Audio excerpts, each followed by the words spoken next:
माता पिता के चरणों में चारों धाम हैं, चारों धाम। अच्छा, जितनी बहुएं आती आते साथ एक ही उनका पहला टारगेट तो ये रहता मम्मी और पापा से कब दूर हो जाए। क्यों? उनकी दाल नहीं गलेगी, माँ के पक्ष में पैसा नहीं पहुंचेगा। बुरी लग रही होगी, कड़वी बात बता रहे हैं। हर घर में आए दिन यही लड़ाई है। अच्छा, एक बात अगर सुन लें तो जिंदगी में कभी किसी की घरवाली उससे अलग होने के लिए नहीं कहेगी। हम बता रहे हैं, जितने पति बैठे ध्यान से सुनना, तुम्हारी पत्नी तुमसे कहे कि मम्मी पापा से आज ही अलग होना है, ध्यान से सुनना, तुम कहना ठीक है इसी वक्त तुरंत। लेकिन शर्त एक होगी, पति कहे हुए पत्नी से शर्त एक होगी, हम अपने माता पिता से इसी वक्त अलग हो रहे, जिंदगी में कभी उनके पास इकट्ठे नहीं रहेंगे, कभी भोजन नहीं करेंगे, हमारी गारंटी। लेकिन शर्त एक होगी, आज से हम भी अलग होंगे तो तू भी अपने माता पिता को छोड़ेगी और तत्काल व्हाट्सएप को ब्लॉक करेगी और अपनी मम्मी का नंबर ब्लैक लिस्ट में डालेगी। आज की बात कभी मायके नहीं जाएगी, मेरी गारंटी है। पत्नी कभी भी अलग होने की बात करेगी ही नहीं। और कर ले तो हमारी गारंटी, अगर कर ले तो हम गारंटी नहीं।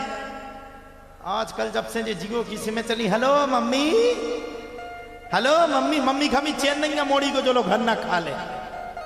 आपकी नहीं कह रहे, आप तो रोज करती हैं, आप तो बहुत अच्छी हो, आपकी आत्मा बहुत अच्छी है, बहुत अच्छी। हमारी मम्मी की तरह आप सीधी हो, हमारी माता जी कभी आपको मिले आप चलना हमारे साथ, बिल्कुल ऐसे ही हैं आपकी तरह, बिल्कुल निश्चल। हमें सब बता दी महाराज, जो महाराज वो, हमें तो जो लगत जब आपके पास बैठा, लेकिन हम कह नहीं पाओ कैसे तुम हमारे जजमाना हो और पाओ हमारा परवाह मजबूरी, हम ब्यास जिया हैं। लेकिन जब बैठा तो हमें ऐसे लगता है जैसे हमारे माता पिता हमारे सामने बैठे हैं। इनके पास बहुत ज्ञान देते आप, खूब समझाते हैं, खूब, ऐसा नहीं ऐसा ऐसा। वो जब आपकी बातों को सुनते तो हमें ध्यान आ जाता, हमारे पिताजी भी एक समय में ऐसा समझाते थे, ये नहीं, ये नहीं, ये नहीं, ये करेंगे, ये करेंगे। और धन्य है आप में हम अपने माता पिता की छवि को देखते हैं तो कहीं ना कहीं आप देव पुरुष ही होंगे। और जिन्होंने 11-12 कथा को सुना वो देव ही होंगे।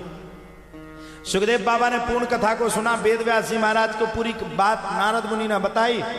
बोले मेरी माता जी जिद पकड़ गई, संतों की सेवा करवे, मेरा दिमाग खराब होता ना, बच्चे लड़ पड़ते, क्या फालतू की चीजें करें, क्यों कर रहे। नारद मुनि बोले मैं गाय चराने के लिए गया, और जब बोले मैं गाय चराने के लिए गया तो उस दिन मुझे बहुत भूख लगी, इतनी भूख जिसकी कोई सीमा नहीं, अत्यंत भूख लगी।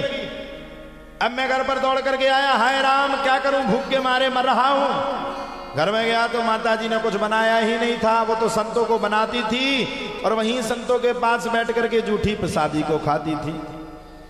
बोले मेरी आत्मा बड़ी आहत हुई और मैंने जाकर के जब संतों के पास पहुंचा, मैंने कहा चलो संतों के पास जाकर के कुछ खाने के लिए मिल जाएगा। संतों के पास पहुंच करके मैंने पाने के लिए पहुंचा तो वहां भी कुछ नहीं मिला।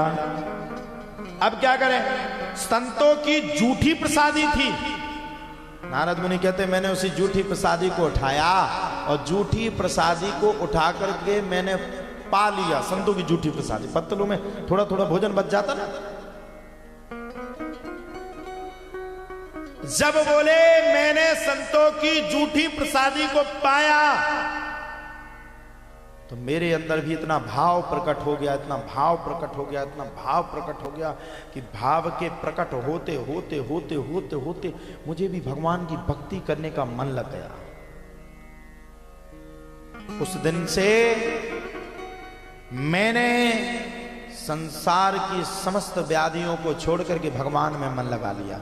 अच्छा, बोले मैंने भगवान में मन लगाया तो मेरी माताजी अभी तक इसमें परेशान थी कि ये भगवान की भक्ति नहीं करता।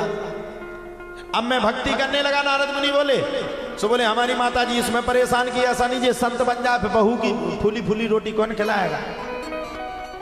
अच्छा, माताओं को बड़ी टेंशन, अगर संत बन गो तो जो भाग जाए। नारद मुनि बोले मेरी मैया मुझे समझावे कम भक्ति कराकर, लेकिन बोले मैंने भक्ति को करना कम नहीं किया। दिन और रात मैंने मन लगा करके भगवान की भक्ति को यथावत विधि विधान के अनुसार करना प्रारंभ किया और इतनी भक्ति करी, इतनी भक्ति करी, इतनी भक्ति करी कि भक्ति के प्रभाव से, आभाव से एक दिन मेरी मैया हार खेत में कुछ कार्य करने के लिए गई तो उसको सर्प ने काट लिया, वो मर गई। मां मरी तो नारद मुनि कहते हैं वेदव्यास जी, मेरी एक आंख से आंसू आ रहे थे और एक आंख से आंसू नहीं आ रहे थे। आप लोग बताओ क्यों नहीं आ रहे थे? बताओ ना। अरे पुत्र है, मां है, एक आंख से आंसू क्यों नहीं आए? हाँ, एक आंख से आंसू इसलिए नहीं आए कि माता जी ये चली गई, कम से कम भगवान का भजन तो कर लेंगे, संत बनाने के चक्कर में थी। और दूसरी आंख से आंसू इसलिए आए, क्यों? क्योंकि वो मां है, उसने 9 महीने हमें पाला पोसा है। नारद मुनि कहते हैं जिस दिन मेरी मां गई मैंने अंतिम संस्कार किया और अंतिम संस्कार करके मैंने माता के सामने खूब भगवान का भजन करना प्रारंभ कर दिया। माता के जाने के बाद मैंने दिन और रात एक कर दिया, तब भी मुझे भगवान नहीं मिले। अब सुनिए आप, भाग्योदयन बहुजन समर्जितेन। आज मैं यहां बैठ करके भागवत की कथा कर रहा हूं। आप ये एक जन्म का पुण्य प्रताप मत मानना, कभी नहीं हो सकता। नारद मुनि भी पूर्व जन्म की कथा सुना रहे हैं। पूर्व जन्म में दासी पुत्र थे, उनने दिनों रात बैठ करके भगवान की भक्ति करने का मन बनाया। दिनों रात भगवान की भक्ति करने का मन में निश्चय किया और दिनों रात भक्ति करने के बाद भी उन्हें भगवान के दर्शन नहीं हुए। आकाशवाणी हुई, हे नारद, तेरी भक्ति के प्रभाव से मैं अत्यंत प्रसन्न हूं। तूने ऐसी भक्ति करी, ऐसी भक्ति करी, जिस भक्ति को सुनकर के मेरे हृदय की एक एक गतियां अब प्रसन्नता की ओर जा रही हैं। मैं बड़ा भारी तुझ पर बड़ा भारी, मेरी आत्मा 1% तुझसे दुखी नहीं है, आज भी प्रसन्न है। मेरी आत्मा आज तुझसे आज भी खुश है। नारद, अगले जन्म में दासी पुत्र तेरा जो जन्म होगा वो नारद के रूप में होगा, और जो जन्म होगा उसमें तू सबसे ज्यादा मेरा खासा होगा। कुछ समय के बाद प्रलय आया, दासी पुत्र का शरीर पूरा हुआ, और जैसे ही दासी पुत्र का शरीर पूरा हुआ वैसे ही दूसरे जन्म में फिर से पृथ्वी का विस्तार हुआ, और दूसरे जन्म में ब्रह्मा जी के पुत्र बनकर के नारद मुनि का जन्म हुआ। बोलो नारद देव भगवान की जय। जैसे ही नारद जी भगवान के दर्शन करने के लिए गए, सो भगवान ने वीणा को उठाया और नारद के हाथ में दे दिया। एक एक वीणा भगवान ने हम सबके भाग्य में भी लिखी। एक एक वीणा हम सबके भाग्य में है, वो वीणा एक एक वीणा हमारे भाग्य में। अब बताओ वो कहां है? वो वीणा कहां है? कहां छुपा के रखी आप सब? वो बाणी, इसी को कहते वीणा। इसी से गीत गा रहे हैं ना हम, ये बाणी से गा रहे हैं ना। अब चाहे गुटखा खा लो, चाहे गीत गा लो, चाहे वही बाणी से गानी दे लो, चाहे भगवान को भजन कर लो।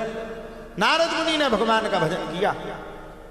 तो मैं कहने का अभिप्राय इतना है कि आपके एक जन्म के कभी पुण्योदय नहीं हो सकते। जब आपका पुण्य उदय होगा तो कई जन्म, जन्मांतरे भवेत पुण्यम तदा भागवतम लभेत। इसीलिए तो कहा जाता है किसी संत से, किसी महात्मा से, किसी मुनि से आपको कभी अपशब्द नहीं बोलना चाहिए, क्योंकि वो देव पुरुष होते हैं जो कल काल में आकर के। अच्छा आप बताओ, धर्म का प्रचार करना कोई हल्की बात है क्या साहब? कथा को कहना का क्या कोई हल्की बात है? क्या कोई मामूली इंसान कथा को कह सकता है? इसीलिए मैं कहता हूं, आपको किसी से दिक्कत है उससे दूर हो जाओ, लेकिन मरते मर जाना। मेरे एक सूत्र को याद रखना, कोई भी संत हो, वो कितना ही छोटा संत हो, उस संत को सबसे बड़ा मान करके कभी उसका अपमान नहीं करना, हमेशा उसका सम्मान करना, हमेशा सम्मान करना। ना जाने किस रूप में नारायण मिल जाएगा। भगवान किस रूप में स्वरूप में आकर के आपको दर्शन देते किसी ने पता नहीं चला पाया। नारद मुनि ने कहा वेदव्यास ये थी मेरे पूर्व जन्म की कथा, मुझे करना कुछ और था और पहुंच कहीं और गया। इसलिए वेदव्यास जी मैं आपसे प्रार्थना करूं आप भी भगवान का भजन करिए, लेकिन भगवान के भजन से पहले आप भागवत की अति उत्तम, उत्तम नहीं अति उत्तम कथा को लिखिए जिससे लोगों का कल्याण होवे।